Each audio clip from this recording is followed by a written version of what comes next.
Bonjour à toutes et à tous, et bien voici un nouveau bouillon de puriculture consacré aux livres qui luttent contre les stéréotypes de genre.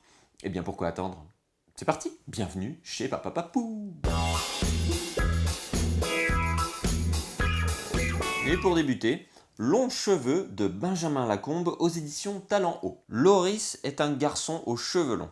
Il aime avoir les yeux dans les nuages, les cheveux au vent et écouter de la musique. Et quand on est un garçon aux cheveux longs, il arrive bien souvent qu'on soit pris pour une fille. Alors ce qui agace Loris à longueur de journée.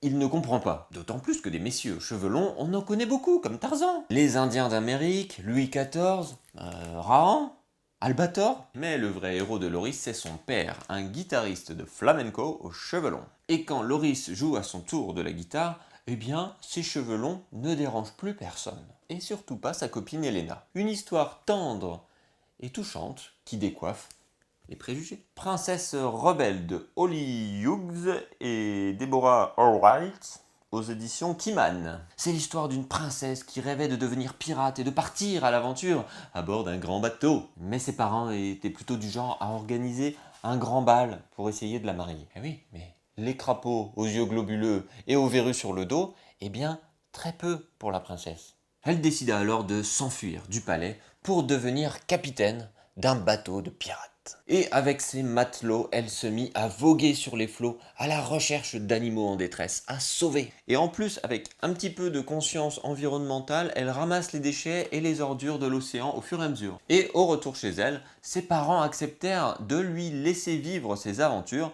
et lui offrir même un magnifique bateau de pirates. Bon, rose. Rose de chez Rose.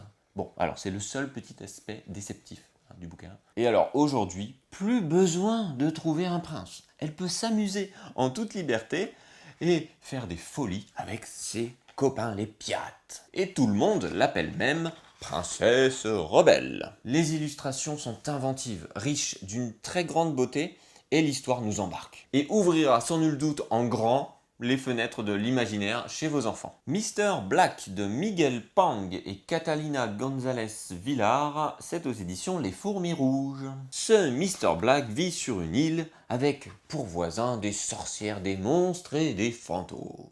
Et alors bon, Mr. Black c'est un vampire comme les autres, ou presque. Il cache un terrible secret. En fait, il aime juste, enfin non, il adore la couleur rose. Rose, sa robe de chambre en pilou-pilou. Rose, ses chaussons en flanelle. Rose, la porte de son frigo. Ses sorbets à la fraise, ses malabars à la framboise. Bref, pour autant, sa vie n'était pas toute rose. Car en bon vampire, Mr. Black ne pouvait afficher sa passion pour le rose aux yeux du grand public, dans la rue. Impossible aussi d'inviter un voisin chez lui. Et ça le rendait très très triste. Mais un jour, il eut un coup de foudre. Ah ça arrive, hein. Irrésistible envie d'acheter ce cabriolet rose. Et oui, là, pas facile de rester discret en ramenant un tel bolide à la maison sans éveiller les soupçons. Tout le monde pointa du doigt Mr. Black et les voisins prirent même des mesures radicales. Poubelle. Tout y passa, même la brosse à dents du vampire, qui devint encore plus horrible et terrifiant. Et un jour, un grand feu s'empara de l'île. Et là, quelle surprise pour Mr. Black de voir tous ses voisins sortir dans la précipitation avec autant d'extravagance. Ils laissèrent s'échapper plus de couleurs que jamais. Et depuis ce jour, eh bien, sur l'île des monstres, des fantômes et des sorcières et des vampires, eh bien, plus rien n'était comme avant. Et oui, tout le monde a le droit à la fantaisie. Un livre rigolo comme tout, où la bienveillance et la tolérance triomphent, même au pays des monstres. Le meilleur cow-boy de l'Ouest, aux éditions Talent Haut, et c'est signé Fred L. C'est l'histoire du concours du meilleur cow-boy de l'Ouest, où, épreuve après épreuve, un nouveau venu dans la compétition cette année va bousculer tous ses concurrents. Il passe haut la main toutes les épreuves, et ce, malgré sa toute petite taille. À l'épreuve de la musique, il entonne même Somewhere Over the Rainbow, dans mon bon anglais. Au concours du lasso, il décroche même la lune et obtient forcément la première place. Toute la foule acclame alors ce nouveau champion. T'es sacrément fortige, bravo mon petit gars. Le vainqueur enlève alors son chapeau devant la foule médusée. Merci, merci, mais ne m'appelez pas petit gars, car je suis une fille. Mon nom est Lily Zabriskie et je viens de Californie. Et j'ai bien l'intention de revenir l'année prochaine. Tout est dit. Bravo Lily. évidemment. Les grands garçons pleurent aussi, de John T. Hawley aux éditions Keyman. C'est le premier jour de Tom dans sa nouvelle école et le petit garçon a très peur. Le papa, un petit peu démuni, ne sait pas trop quoi inventer pour le rassurer.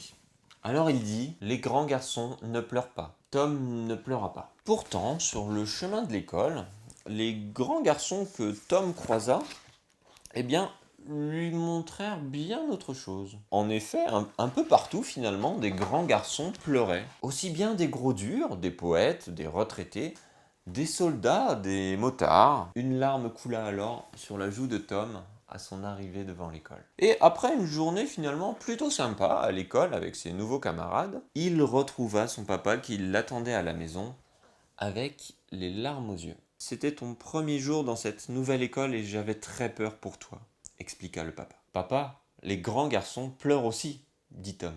Et c'est très bien comme cela, dit le papa. Il y a une osmose dans ce livre incroyable, entre le fils et son père, entre les textes et les illustrations. Oui, ce livre m'a fait sortir la boîte de mouchoirs. Ah ben ça m'a rappelé le premier jour d'école d'Arsène. C'est un petit bijou. Le choix de Coquille, écrit par une classe de CP de Villiers-le-Bel dans le cadre du concours Lire Égaux, qui est un concours d'écriture en fait contre le sexisme. Et ce livre est illustré par Félix Rousseau. C'est évidemment aux éditions Talent Haut. Dans un monde où tout est soit rose, soit bleu, Coquille, un jeune dragon, décide de bouleverser les choses. En effet, sur la planète Dragona, tout le monde naît soit rose, soit bleu.